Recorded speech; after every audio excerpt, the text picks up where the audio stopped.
bénévole au sein d'une radio associative qui s'appelle Campus FM à Toulouse. Voilà.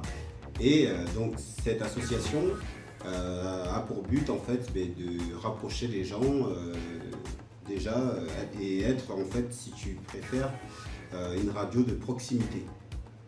Proximité qui veut dire en fait laisser la parole finalement à ceux qui ne l'ont pas.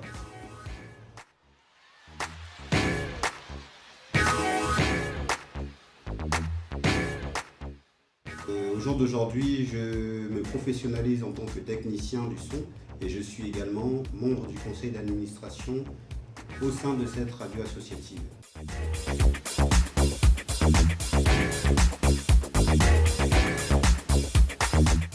Il y a pas mal de choses déjà, à savoir on a fait du sourcing, c'est-à-dire on a fait de la recherche informative ou à caractère informatif. Voilà. On a dû énormément se documenter, beaucoup de travaux de documentation ont été faits en amont.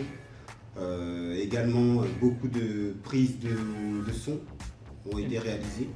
Ouais, Radio Campus en fait a apporté au sein de la Youth Pride toute la partie technique, à la fois sur le montage numérique, sur la partie son, ou la partition, ou la partie son, comme vous préférez.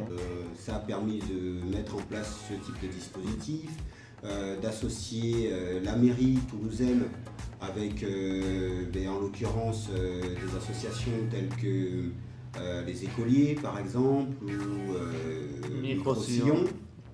Voilà. Mais également aussi, bien sûr, Radio Campus, dans ce cadre-là bien précis, en fait.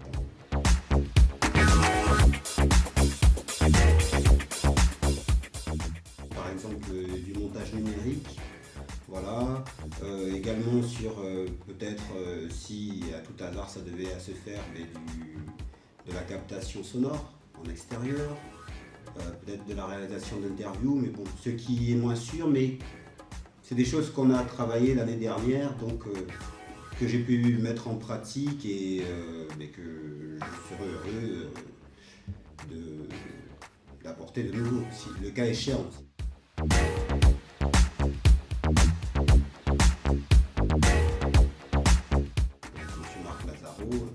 Comme vous l'avez dit ultérieurement, c'est sûr que si lui n'était pas en amont effectivement sur ce type de dispositif, ça aurait eu beaucoup de mal à se mettre en place et à voir le jour, ouais, très certainement.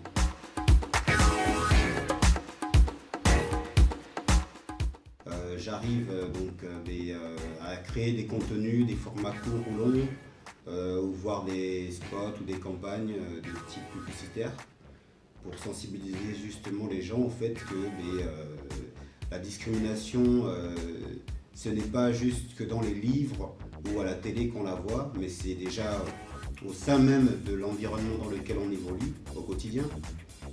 Enfin, Aimé Césaire a dit un raciste est un homme qui se trompe de colère. Venez découvrir, voir ce que c'est la semaine du développement durable. Voilà, c'est quelque chose qui, à mon sens, est très important parce qu'au jour d'aujourd'hui, on le néglige, cet aspect.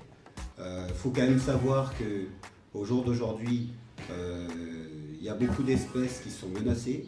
Je ne vais pas faire ma Brigitte Barjot, mais il faut quand même en tenir compte parce qu'au jour d'aujourd'hui, c'est vrai que la planète va très mal. Nous, en tant que citoyens, on a une responsabilité, c'est d'essayer de faire en sorte que sur la durée, n'est-ce pas, voilà, le monde dans lequel on vit puisse être encore sain et vivable. Si chacun fait un peu, je pense que les choses ne pourront qu'aller en s'améliorant.